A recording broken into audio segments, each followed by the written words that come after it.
أعوذ بالله من الشيطان الرجيم بسم الله الرحمن الرحيم الرحمن علم القرآن خلق الإنسان علمه البيان۔ سورہ قمر میں ترہیب تھی، دنیا کی سزاؤں کا تذکرہ بھی تھا، اور آخر میں دھمکی دی تھی کہ اصل سزا تو آخرت کی ہے۔ والساعۃ وضحیٰ وامر، اور قیامت کی گھڑی بہت کڑوی بھی ہے اور بڑی دہشت ناک بھی ہے۔ اس کے مقابلے میں سورہ الرحمن شروع ہوتی ہے جس میں ترغیب کا مضمون ہے، یعنی بہت کثرت کے ساتھ اللہ تعالیٰ کی نعمتوں کا بیان ہے، اس کی فرما برداری پر آخرت میں ملنے والی نعمتوں کا تذکرہ ہے۔ پورے قرآن پاک میں ہر سورت کی ایک الگ شان ہے، مگر سورہ رحمان کی پورے قرآن پاک میں بالکل ہی نرالی شان ہے۔ اسی لیے کہا گیا کہ قرآن پاک کی دلہن ہے۔ جب شادی کے موقع پر لوگ سجدے دھجتے ہیں تو سب سے زیادہ سجایا جاتا ہے دلہن کو، تو گویا قرآن پاک کی فصاحت اور بلاغت کی چوٹی اگر دیکھنی ہو تو سورہ الرحمن کو دیکھیں۔ مضمون بہت زبردست ہے، شروع ہوتا ہے الرحمن، اللہ کے مبارک نام سے۔ اس نام سے مکہ کے مشرک نامانوس بھی تھے، یہ بھی کہہ سکتے ہیں، مگر ساتھ میں چڑھتے بھی تھے۔ ہم پڑھ چکے ہیں کہ جب ان سے کہا جاتا ہے رحمان کو سجدہ کرو تو وہ چڑھ کے آگے سے کہتے رحمان کیا چیز ہے۔ وہ رحمان سے کیوں اتنا چڑھتے تھے؟ حالانکہ رحیم بھی تو اللہ کا نام ہے، غفار بھی اللہ کا نام ہے، ستار بھی اللہ کا نام ہے، اور اس نام سے وہ نہیں چڑھتے تھے، آخر رحمان ہی سے کیوں چڑھتے تھے؟ قرآن پاک میں حکمت بیان کرنے والوں نے بیان کیا کہ رحمان کے معنی بے پناہ مہربان، ساری مہربانیاں کرنے والا۔ تو ان کو یہ ڈر لگتا تھا کہ جب ساری مہربانی اللہ کے کھاتے میں چلی گئیں تو ہم نے جن کو معبود سمجھا ہوا ان کے لیے اب کیا بچا؟ ان کے کھاتے میں وہ کچھ ڈالتے تھے کہ فلاں روٹی دیتا ہے اور فلاں بچے دیتا ہے، فلاں بیٹے دیتا ہے، فلاں بیٹیاں دیتا ہے، فلاں لکشمی دیوی ہے، اس سے کچھ پیسے شیسے مل جاتے ہیں۔ تو جب رحمان کہہ دیا گیا تو پیچھے تو کچھ بچا ہی نہیں۔ قرآن پاک نے پروردگار کے اس نام پر زور دیا، چنانچہ اس سورت کی ابتدا ہی رحمان سے ہوئی، بے پناہ رحم کرنے والا۔ ایسا مفہوم ہے کہ جس کو الفاظ میں دوسری زبان میں بیان نہیں کر سکتے ہیں۔ جب بھی کوئی کہے رحمان تو فوراً ذہنوں کے اندر، دل کے اندر یہ مضمون مچلتا ہے کہ اس نے کیا کیا رحم کیا، تو آپ کہیے کہ پوری صورت میں اس کا جواب ہے۔ گویا دعویٰ تھا وہ بہت رحم کرنے والا ہے، سوال پیدا ہوا اس نے کیا کیا رحم کیا، تو پوری صورت میں اس کا جواب دیا، اس کی مہربانی یہ ہے، اس کی مہربانی یہ ہے۔ اور ترتیب یہ ہے، 3 رکوع ہیں۔ پہلے رکوع کے اندر اس کی دنیا کی مہربانیوں کا تذکرہ ہے، اور دوسرے رکوع کے اندر یہ مہربانی ہے کہ اس نے جہنم سے بچایا، اس کی یہ سب سے بڑی مہربانی، اور تیسرے رکوع کے اندر یہ تذکرہ ہے کہ جو اس مالک الملک کو دنیا میں مان جائے اس کو پھر مرنے کے بعد اس کی کیا کیا مہربانیاں نصیب ہوتی ہیں۔ یہ سورت کے مضمون کا ایک نچوڑ، لیکن جو شروع میں اس کے فرمایا کہ یہ مہربانیاں، اس کی مہربانیوں کا تذکرہ، وہ بڑا مہربان ہے، تو سوال پیدا ہوا کہ اس کا سب سے بڑا کرم کیا ہے؟ جواب دیا علم القرآن، اس نے قرآن سکھایا انسان کو۔ گویا انسان کی پیدائش بھی ہے، انسان کو اللہ نے لاکھوں کروڑوں نعمتیں دی ہیں، لیکن ان تمام نعمتوں کے اوپر سب سے بڑی نعمت ہے کہ اللہ نے انسان کو قرآن دیا ہے۔ بالفاظ دیگر یوں بھی کہہ سکتے ہیں کہ اگر کوئی انسان پیدا ہوا، دنیا میں آیا، کھایا پیا اور زندگی گزار کے مر گیا، مگر اس کو قرآن نہیں نصیب ہوا، تو قرآن کا انداز بتاتا ہے کہ وہ محروم مر گیا، اس کو کچھ نہیں نصیب ہوا۔ دنیا میں آیا بھی اور قرآن نہیں نصیب ہوا۔ الرحمن، بڑا مہربان، علم القرآن، اس بہت رحم کرنے والے نے علم القرآن، قرآن سکھایا۔ لیکن سکھانے سے پہلے تو انسان پیدا ہونا چاہیے۔ فرمایا خلق الانسان، اس نے انسان کو پیدا کیا، تو انسان پیدا بھی ہو گیا، مگر اس کو قوت گویائی ہو، یعنی بولنے کا سلیقہ ہو، بات سمجھنے کا سلیقہ ہو، تبھی تو وہ قرآن سیکھے گا۔ فرمایا علمہ البیان، اس نے اس کو بولنا سکھایا، اس نے اس کو قوت گویائی عطا فرمائی۔ اچھا، انسان پیدا پہلے ہوتا ہے، قوت گویائی بعد میں ملتی ہے، اور تیسرے نمبر پر وہ قرآن سیکھتا ہے، مگر ترتیب میں پہلے قرآن کو رکھا۔ اس کا مطلب کہ اگر پیدا ہوا اور قرآن نہ سیکھا تو حیف پیدا ہوا، اور پیدا ہوا اور بولنا بھی آیا اور قوت گویائی بھی نصیب ہوئی، مگر قرآن نصیب نہیں ہوا تو خاک اس کو قوت گویائی نصیب ہوئی، اس سے تو نہ ہی ہوتی تبھی اچھا تھا۔ پیدا بھی ہو اور قرآن بولنا بھی آئے اور قوت فہم بھی عطا ہو اور پھر قرآن نہ سمجھے تو پھر واقعتاً وہ بڑا محروم انسان ہے۔ الشمس والقمر بحسبان، اور انسان کو پیدا کیا، پھر اس کی زندگی کے نظام کے لیے نعمتیں عطا فرمائیں، یہ پوری کائنات کا نظام بنایا۔ الشمس سورج، والقمر اور چاند، بحسبان ایک حساب کے ساتھ جکڑے ہوئے ہیں، حساب کے ساتھ بندھے ہوئے ہیں، بس وقت کے اوپر طلوع ہوتے ہیں، وقت پر ڈوب رہے ہیں، اور ایک گردش ہے ان کی، چل رہے ہیں، دوڑ رہے ہیں۔ والنجم والشجر یسجدان، والنجم مشہور معنی ستارہ، والشجر اور درخت، یسجدان دونوں اس کو سجدہ کرتے ہیں، لیکن دوسرا معنی نجم کے معنی بیلیں، والشجر اور تنے والے درخت دونوں یسجدان اس کو سجدہ کرتے ہیں۔ سجدہ کا معنی حقیقی سجدہ بھی ہو سکتا ہے، اور یہ معنی بھی کہ جس مقصد کے لیے اللہ نے ان کو پیدا کیا وہ مقصد پورا کر رہے۔ والسماء رفعها، اور آسمان رفعها اسی نے تو اس کو بلند کیا ہے۔ ووضع المیزان، اس نے آسمان کو پیدا کیا، ووضع المیزان اور اس نے ترازو کو رکھا، یعنی عدل و انصاف کا نظام بنا کر انسان کو دیا۔ کس لیے؟ اللہ تطغوا فی المیزان، کہ انسانوں لا تطغوا، سرکشی نہ کرو، ظلم اور زیادتی نہ کرو، کمی نہ کرو، فی المیزان ترازو میں، عدل و انصاف کے نظام میں۔ وَأَقِیمُوا الْوَزْنَ، وَأَقِیمُوا اور قائم رکھو، الوزن تولنے کو، ٹھیک ٹھیک تولو، بالقسط انصاف کے ساتھ۔ جب بھی تمہیں عدل کرنے کا موقع ملے پورا عدل کرو۔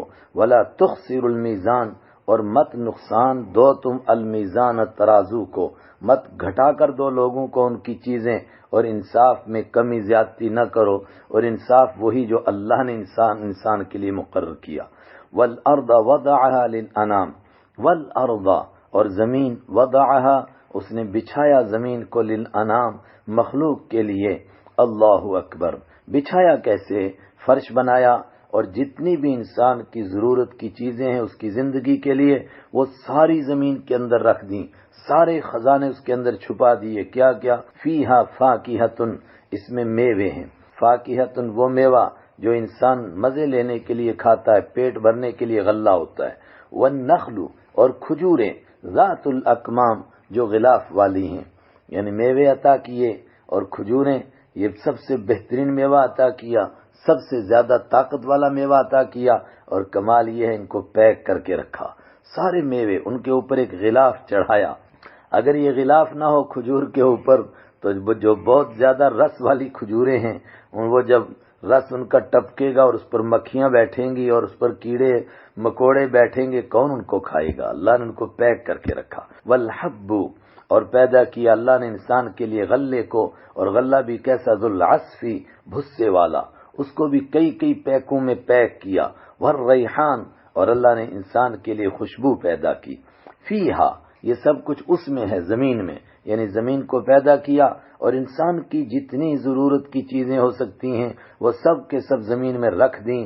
فَبِأَيِّ آلَاءِ رَبِّكُمَا تُكَذِّبَانِ، اتنی نعمتیں، یعنی آسمان سے لے کر زمین تک، آسمان انسان کے لیے، زمین انسان کے لیے، سورج اور چاند انسان کے لیے، یہ نعمتیں انسان کے لیے، عدل و انصاف کا نظام انسان کے لیے۔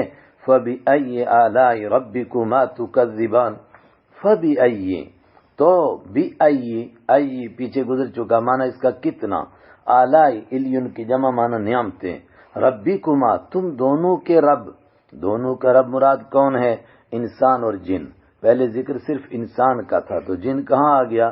چونکہ معلوم ہے کہ انسان سے پہلے اس کائنات میں جنات تھے، آج بھی موجود ہیں، تو یہ دو مخلوق ہیں جن کو مکلف بنایا گیا، جن کو حکم دیے گئے کہ یہ کام کرو، اور کچھ حکم دیے گئے یہ کام نہ کرو۔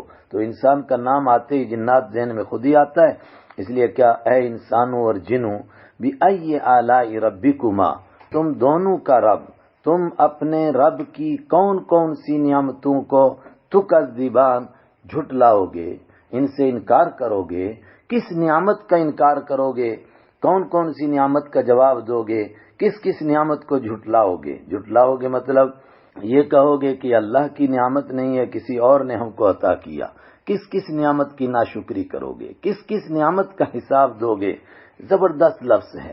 اصل بات تو یہ ہے کہ ہر جملے کے بعد ایک نئے انداز سے یہ لفظ کہا گیا ہے، تو ہر جگہ اس کا نیا ترجمہ ہونا چاہیے، مگر عوام مثلا یہی کہ کہیں جھٹلانے کا ترجمہ، کہیں ناشکری کا ترجمہ، کہیں انکار کرنے کا ترجمہ، اور عربی کے اس لفظ میں اس کی گنجائش ہے، اور جب عرب پڑھے گا تو یہ معنی سمجھے گا، مگر عجم اس کو اگر الگ الگ معنی بتاتے ہیں تو بیچارے کو سمجھنے میں مشکل آتی ہے، یاد نہیں رہتا، اس لیے ایک ہی معنی بیان کر دیا جاتا ہے، اسی کو یاد رکھ لو۔ بِأَيِّ آلَاءِ رَبِّكُمَا، تو فا کے معنی اے انسانوں اور جنوں، تم اپنے رب کی کون کون سی نعمت کو تکذبان جھٹلاؤ گے، انکار کرو گے، اس کی ناشکری کرو گے، کیا کیا نعمتیں اس نے تم کو عطا فرمائیں۔ یہ ایسا پیارا لفظ ہے کہ 31 بار اس صورت میں پلٹ پلٹ کر آتا رہے گا، یعنی جیسے کسی کو جھنجھوڑا جا رہا ہے، دیکھ تجھ پر یہ احسان کیا تو بھول گیا، پھر ایک اور احسان بیان کیا، دیکھ تجھ پر یہ احسان کیا تو بھول گیا، پھر تجھ پر یہ احسان کیا تو بھول گیا۔ خلق الانسان، یہ سب سے بڑا احسان، انسان کو پیدا کیا، من صلصال، ایک کھن کھناتی مٹی سے، کل فخار، ٹھیکرے کی طرح، صلصال ہم 14ویں پارے میں پڑھ چکے، بجنے والی، ٹک ٹک ٹک ٹک بجنے والی، کل فخار، ٹھیکرے کی طرح، وخلق الجان، اور پیدا کیا جان کو، جنوں کا باپ سب سے پہلا جن، من مارج، من نار، آگ کی لپٹ سے، نار کے معنی آگ، من نار آگ کی، اور مارج کے معنی لپٹ، جو اس کی اوپر کو لو جاتی ہے، اس کا شعلہ اوپر کو جو بھڑکتا ہے، اس سے پیدا کیا ہے جن کو۔ فَبِأَيِّ آلَاءِ رَبِّكُمَا تُكَذِّبَانِ، تو اے انسانوں اور جنوں، تم اپنے رب کی کون کون سی نعمت کا انکار کرو گے۔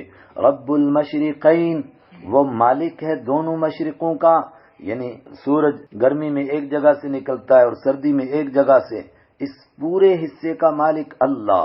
ورب المغربین، دونوں مغربوں کا رب اللہ، مشرق کا رب اللہ، مغرب کا رب اللہ۔ سورج سردی میں ایک جگہ ڈوبتا ہے، گرمی میں دوسری جگہ ڈوبتا ہے، مقصد کیا؟ پوری کائنات کا مالک اللہ ہے۔ اگر انسان کو کچھ مل رہا ہے تو اللہ کے دینے سے مل رہا ہے، نہ مشرق میں اس کے سوا کوئی دوسرا خدا، نہ مغرب میں اس کے سوا کوئی دوسرا خدا۔ فَبِأَيِّ آلَاءِ رَبِّكُمَا تُكَذِّبَانِ، تو اے انسانوں اور جنوں، تم اپنے رب کی کون کون سی نعمت کا انکار کرو گے۔ مرج البحرین، ماراجا چلایا اس نے، البحرین دو دریاؤں کو، یلتقیان جو دونوں ملتے ہیں، بینہما ان دونوں کے بیچ میں، برزخن ایک آڑ ہے، لا یبغیان وہ دونوں ایک دوسرے پر سرکشی نہیں کرتے، ایک دریا دوسرے پر نہیں چڑھتا، ایک دریا دوسرے کے پانی کو ختم نہیں کرتا۔ خاص طور سے کون سے دریا؟ سمندر اور دریا، جہاں دونوں ملتے ہیں دور تک دونوں کا پانی الگ الگ چلا جاتا ہے، اور بیچ میں ایک لکیر سی رہتی ہے جو دونوں کو ایک دوسرے میں ملنے نہیں دیتی ہے، دور تک آگے جا کر دونوں ملتے ہیں۔ ایک معنی یہ بھی، اور دوسرا معنی میں پیچھے بتا چکا کہ دریا کا پانی سمندر سے اور سمندر کا پانی دریا سے، لیکن اس کے باوجود دونوں کو آپس میں ملنے نہیں دیتا ہے۔ سمندر سے بخارات اٹھتے ہیں، بادل بنتے ہیں، بارش کی شکل میں برستے ہیں، تو یہ جو برستا ہے پانی کہاں سے آیا؟ سمندر سے۔ تو دریا میں بارش کا پانی ملا، بارش سے دریا بنا، تو بارش کہاں سے آئی؟ سمندر سے، اور پھر دریا کا پانی کہاں گیا؟ سمندر میں۔ مگر اس کی شان کیا ہے کہ چونکہ سمندر ایک جگہ جمع ہوا ہے، اس کا پانی اگر میٹھا ہو تو اس میں بدبو پیدا ہو جائے گی، اس لیے سمندر کا پانی ویسی کھارا اور کڑوا، اور دریا کا پانی اس لیے رکھا گیا میٹھا کیونکہ اس کے ذریعے سے انسانوں کی اور حیوانوں کی اور زمینوں کی ضرورتیں پوری ہوتی ہیں، اس لیے اس کو میٹھا رکھا گیا۔ فَبِأَيِّ آلَاءِ رَبِّكُمَا تُكَذِّبَانِ، اے انسانوں اور جنوں، تم اپنے رب کی کون کون سی نعمت کا انکار کرو گے۔ یخرج نکلتا ہے، منہما ان دونوں دریاؤں سے، سمندر سے بھی دریا سے، اللولو موتی، والمرجان اور مونگے، یہ بھی موتی کی کوئی قسم ہے جو سمندر سے نکلتی ہے۔ فَبِأَيِّ آلَاءِ رَبِّكُمَا تُكَذِّبَانِ وَلَهُ الْجَوَارِ الْمُنشَآتُ، اور سنو یہ وہ نعمتیں ہیں جو براہ راست اللہ نے عطا فرمائیں، اور کچھ نعمتیں وہ ہیں جو انسان اپنے دماغ سے پیدا کرتا ہے، لیکن انسان نہیں پیدا کرتا ہے، اس کا مٹیریل اللہ کا بنایا ہوا، اور دماغ جس کے ذریعے سے یہ چیزیں بنائی جاتی ہیں وہ اللہ کا دیا ہوا، اس کا مطلب وہ نعمتیں بھی اللہ کی۔ اس کا تذکرہ کرتے ہوئے فرمایا وَلَهُ الْجَوَارُ، اسی کے لیے کشتیاں ہیں، کشتیاں بھی اللہ نے عطا فرمائی ہیں، جاریتن کی جمع جوار، المنشآت جو کھڑی ہوتی ہیں فی البحر سمندر میں، کل اعلام پہاڑ کی چوٹیوں کی طرح، کئی کئی منزلہ کشتیاں، کس نے یہ بنوائیں، کس نے یہ دماغ دیا، کس نے ان کے بننے کا سامان دیا، سب اللہ نے، یہ بھی اللہ کی نعمت۔ فَبِأَيِّ آلَاءِ رَبِّكُمَا تُكَذِّبَانِ، اے انسان اور جنوں تم اپنے رب کی کون کون سی نعمت کا انکار کرو گے؟ یہ یہاں تک دنیا کی نعمتیں ہوئیں، 25 آیتوں تک کتنی نعمتیں، ان سب کے اوپر ایک دھماکہ، ایٹم بم۔ کل من علیہا فان، کلو سب کی سب، من علیہا جو زمین کے اوپر ہیں، فان ان فنا ہونے والے ہیں۔ اصل تو ہے جو نعمتیں ہیں وہ ختم ہونے والی ہیں، یہ نعمتیں باقی رہنے والی نہیں، لیکن ماں کے بجائے من استعمال کیا قرآن پاک نے، جس کا لفظی معنی کیا ہے کہ جتنے انسان اور جنات ہیں زمین کے اوپر سب مرنے والے ہیں، تو جب انسان نہیں رہیں گے تو یہ نعمتیں رہیں گی کیا؟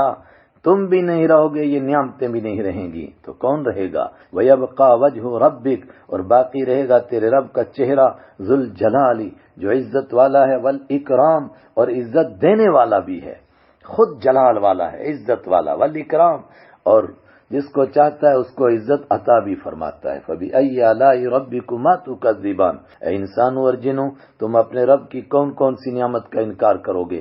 یہ نعمتیں ساری اس کی ہیں، اور وہ جس کو چاہتا ہے اس کو دیتا ہے۔ تو کیا کر رہی ہے کائنات؟ فرمایا ساری کائنات بھکاری ہے۔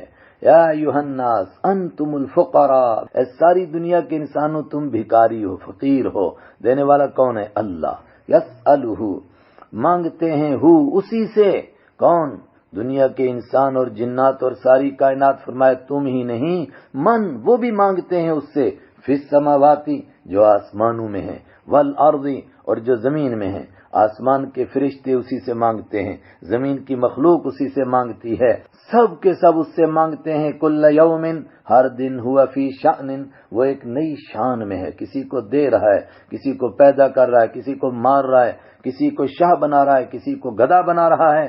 کتنی بڑی یہ نعمت ہے کہ اس نے بتا دیا کہ ملتا اس کے در سے ہے، ورنہ آدمی 100 سال تک ماتھا رگڑتا رہا، کبھی اس پتھر پہ کبھی اس پتھر پہ، نہ اس نے دیا نہ اس نے دیا، کتنا اس کا کرم ہے، اس نے در بتا دیا سب کو، وہاں سے ملتا ہے، وہاں جا، وہاں درخواست لگا۔ فَبِأَيِّ آلَاءِ رَبِّكُمَا تُكَذِّبَانِ، اے انسان اور جنوں تم اپنے رب کی کون کون سی نعمت کا انکار کرو گے؟ سَنَفْرُغُ لَكُمْ أَيُّهَ الثَّقَلَانِ، یہ نعمتیں تم نے کھائیں اور آخر میں فرمایا تم بھی نہ رہو گے، اور یہ نعمتیں بھی نہیں رہیں گی، تو کیا کہیں اس کا حساب نہیں ہوگا؟ سَنَفْرُغُ لَكُمْ أَيُّهَ الثَّقَلَانِ، ابھی ہم ضرور فارغ ہو جائیں گے، لکم تمہارے لیے، ایھا الثقلان اے دو بھاری مخلوقوں، اور بھاری کون ہے؟ انسان اور جنات۔ ان کو کیوں بھاری کہا گیا؟ اس لیے کہ انہی کے اوپر ذمہ داری ڈالی گئی کچھ کام کرنے کی، کچھ نہ کرنے کی، اسی کو کہتے ہیں شریعت کی اصطلاح میں ان کو مکلف بنایا گیا، اور یہی دونوں گناہ کرتے ہیں تو اپنے گناہوں کی وجہ سے یہ زمین پر بوجھ ہیں۔ اے دونوں بھاری مخلوقوں، ہیں بھی بہت بھاری ہیں، اس لیے کہ یہی مکلف ہیں، جنت بھی انہی کو ملے گی۔ ہم ابھی تمہارا حساب لیں گے، ان نعمتوں کا حساب ہوگا، ابھی فارغ ہوں گے۔ ابھی فارغ ہونے سے ظاہری طور پر ذہن میں آئے گا کہ اس کا مطلب کہ ابھی ہم مصروف ہیں، تھوڑی دیر میں ہم فارغ ہونا چاہتے ہیں، پھر تمہارا حساب لے لیں گے۔ نہیں، ہم نے جلالین میں پڑھا، علامہ محلی نے جواب دیا، نقصد ہم ارادہ کریں گے تمہارا حساب لینے کا تو ابھی حساب لے لیں گے۔ لیکن امام بخاری رحمت اللہ نے فرمایا یہ عرب کا ایک محاورہ ہے، اور آپ کا یہ ہمارے یہاں بھی ہے، جب کسی کو کہا جاتا ہے ابھی نمٹوں گا تجھ سے، تو اس کا مطلب یہ نہیں کہ ابھی مجھے فرصت نہیں ہے، یعنی جب چاہوں گا تو تیرا حساب لے لوں گا۔ فَبِأَيِّ آلَاءِ رَبِّكُمَا تُكَذِّبَانِ، یہ کتنی بڑی نعمت ہے، انسان کو معلوم ہوا کہ مجھے کہیں حساب بھی دینا ہے۔ جی ہاں، حساب دینا ہے، تو جب حساب دینا ہے تو پھر اس کی سزا اور جزا کا فیصلہ ہوگا۔ اس کی سزا اور جزا سے کوئی بچ سکتا ہے؟ کیسے بچ سکتا ہے؟ زمین اس کی، آسمان اس کا، جب رہنا اسی کی کائنات میں ہے تو کہاں جا سکتا ہے اس کے حساب سے بچ کر؟ یا معشر الجن، جنوں کی جماعت، والانس یا انسانوں کی جماعت، ان استطعتم اگر تم طاقت رکھتے ہو، ان تنفذوا کہ تم نکل بھاگو، من اقطار السماوات آسمان کے کناروں سے، والارض اور زمین کے کناروں سے، فانفذوا تو نکل جاؤ. یعنی جب تم باغی ہو اور بغاوت سے باز نہیں آتے ہو تو ہماری کائنات میں ہماری زمین اور ہمارے آسمان کے نیچے کیوں رہتے ہو؟ نکل جاؤ یہاں سے.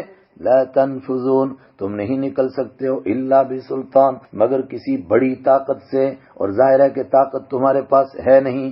جب نہیں تو تم پھر اس حساب کتاب کے لیے تیار رہو، پھر مانتے کیوں نہیں؟ فبأي آلاء ربكما تكذبان کتنی بڑی یہ نعمت ہے کہ اللہ نے بتا دیا کہ حساب کتاب ہوگا اور اس سے کوئی بھاگ کر کے جان نہیں بچا سکے گا. حساب کتاب ہوگا تو پھر نافرمانوں کو ان کی نافرمانی کی سزا ملے گی. کیا ملے گی؟ تھوڑی سی اس کی جھلک دکھائی. یہ بھی اس کا احسان ہے کہ دنیا میں بیٹھ کر یہی بتا دیا گیا کہ ان گناہوں کی یہ سزا ملے گی. ایگزام سے پہلے آدمی کو بتا دیا جائے کہ فیل ہونے والوں کو یہ سزا دی جائے گی. شاہ عبد القادر رحمت اللہ علیہ نے ایک لفظ میں اس سارے کا جواب دیا. فرمایا جنت کی نعمتیں بھی نعمت ہیں اور یہ جہنم کے بارے میں جو بیان کر دیا یہ بھی نعمت ہے، اور جو پیچھے نعمت ہوئی وہ بھی نعمتیں ہیں. تو 3 لفظ کیے. فرمایا کچھ اب نعمت ہیں، کچھ بعد میں نعمت بنیں گی، اور کچھ کی خبر دینا نعمت ہے. یرسل علیکما یرسل چھوڑا جائے گا، علیکما تم دونوں پر، شواظ من نار آگ کے شعلوں کو، ونحاس اور دھوئیں کو، اور دھواں بھی کس طرح؟ تانبے کا جیسا دھواں. فلا تنتصران تو تم نہیں مقابلہ کر سکو گے، اور ایک دوسرا ترجمہ تم بدلہ نہیں لے سکو گے. فبأي آلاء ربكما تكذبان اور سنو یہ آگ کے شعلے کب چھوڑے جائیں گے، جنت تو جہنم کا فیصلہ کب ہوگا؟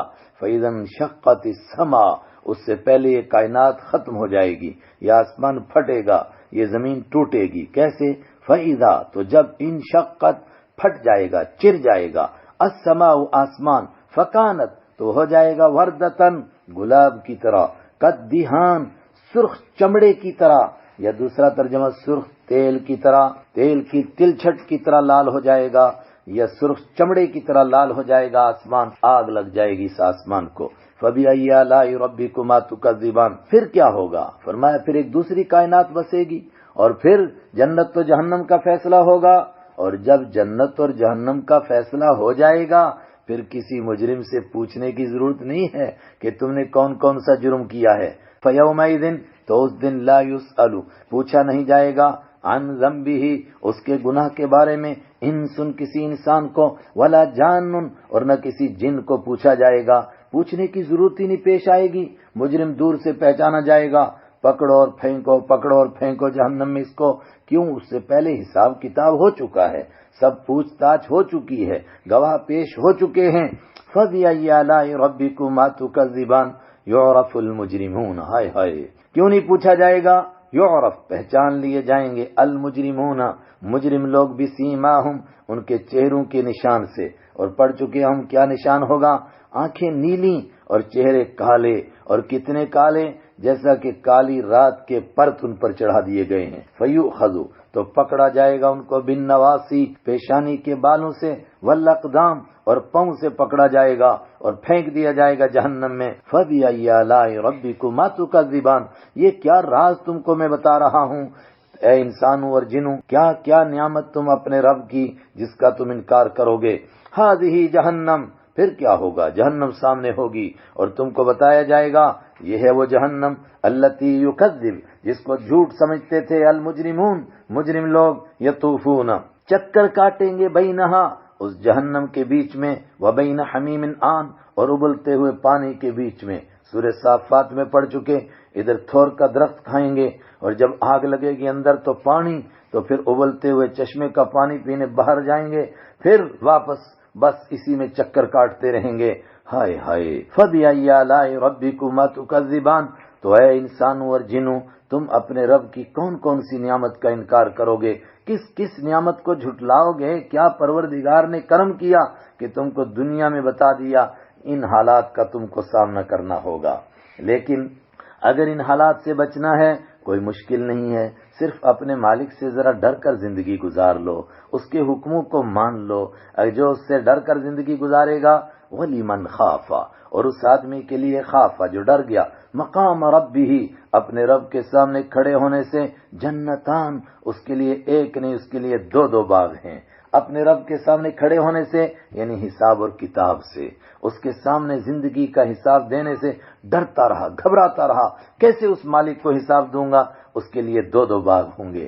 جب وہ باغ تم دیکھو گے فَبِأَيِّ آلَاءِ رَبِّكُمَا تُكَذِّبَانِ، اے انسانوں اور جنوں، تم اپنے رب کی کون کون سی نعمت کا انکار کرو گے۔ ذَوَاتَا أَفْنَانٍ، وہ دونوں کے دونوں باغ، ذواتا، ذو کے معنی والا، ذواتا دو چیزیں ہوں والی تو ان کو ذواتا کہیں گے۔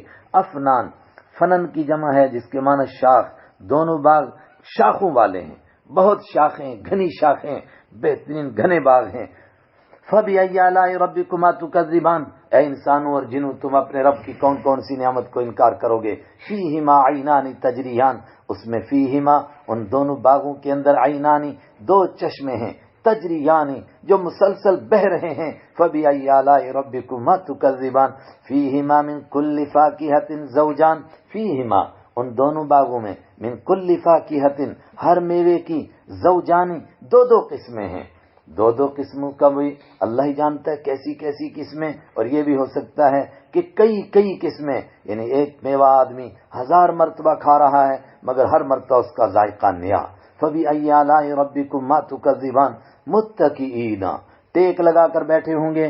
ٹیک لگا کر بیٹھنا آدمی کے لیے بے فکری کی علامت ہے۔ علی فرش، ٹیک لگا کر بیٹھے ہوں گے، علی فرش، ایسے فرشوں پر، بطائنہا، جن کے نیچے کا کپڑا استر، من استبرق، موٹے ریشم کا ہوگا، اوپر کا کپڑا کیسا ہوگا خود ہی خیال کر لو۔ وجنا الجنتین، جنا کے معنی چنیدہ پھل، بہترین پھل، اور چنے ہوئے پھل، الجنتین، دونوں باغوں کے، دان، لٹکے ہوئے ہوں گے۔ آدمی کے سامنے بیٹھا ہے تو شاخ اس کے سامنے، کھڑا ہے تو اس کے سامنے، لیٹا ہے تو اس کے سامنے، جب چاہے اس کو لے لے، اور اس کے علاوہ غلام اس کو دینے کے لیے الگ۔ فَبِأَيِّ آلَاءِ رَبِّكُمَا تُكَذِّبَانِ، تو اے انسانوں اور جنوں، تم اپنے رب کی کون کون سی نعمت کا انکار کرو گے۔ فِيهِنَّ، ان باغوں کے اندر، قاصرات الطرف، نگاہوں کو جھکانے والیاں ہوں گی، لم یطمثہن، نہیں چھوا ہوگا ان کو، انسن، کسی انسان نے، قبلہم، ان سے پہلے، ولا جان، اور نہ کسی جن نے۔ فَبِأَيِّ آلَاءِ رَبِّكُمَا تُكَذِّبَانِ، تو اے انسانوں اور جنوں، تم اپنے رب کی کون کون سی نعمت کا انکار کرو گے۔ کیا نعمت؟ یہ ان کی سیرت کی خوبی ہے، ان کے اخلاق کا کمال یہ ہے کہ ان کی نگاہیں جھکی ہوئیں۔ میں پیچھے اس کا معنی بتا چکا، جو اپنے شوہر کے سوا کسی کا خیال نہیں کر سکتی، بلکہ اس قدر بھاتی ہیں کہ شوہر کو ان کے سوا کسی کا خیال نہیں آ سکتا۔ یہ تو اخلاق کی خوبی ہے۔ تو جسم کی اور ظاہری خوبی کیا ہے؟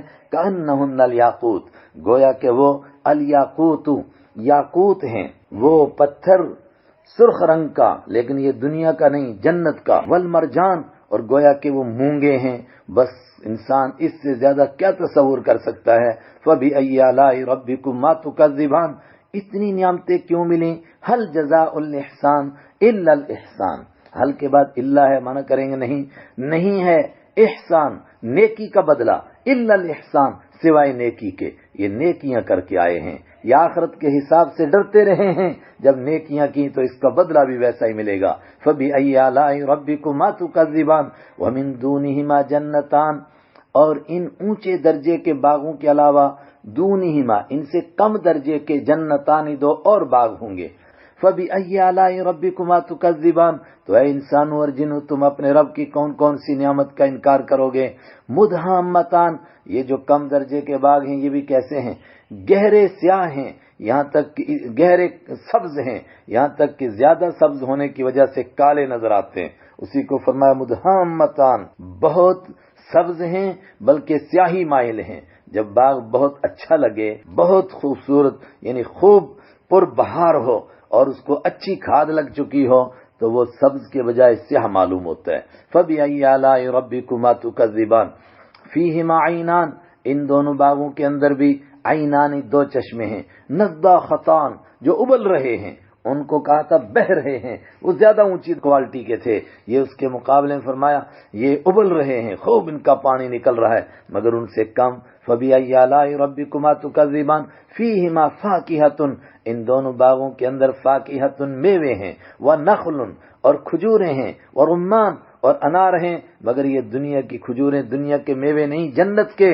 فَبِأَيِّ آلَاءِ رَبِّكُمَا تُكَذِّبَانِ، اے انسانوں اور جنوں، تم اپنے رب کی کون کون سی نعمت کا انکار کرو گے؟ انسان کو یہ ساری نعمتیں حاصل ہوں تو پھر اس کے تصور میں کیا ہوتا ہے کہ کوئی رفیق زندگی ہو جس کے ساتھ زندگی بتائیں۔ فوراً جواب دیا فیہن خیرات حسان، ان باغوں کے اندر خیرات خوب سیرت ہوں گی، جن کی سیرتیں بہت اچھی ہیں، اور ان کو آگے بتایا جا رہا سیرت کتنی اچھی ہے، حور مقصورات فی الخیام لم یطمثہن انس قبلہم ولا جان، یہ ان کی سیرت کی خوبی کی آگے تفسیر آ رہی ہے۔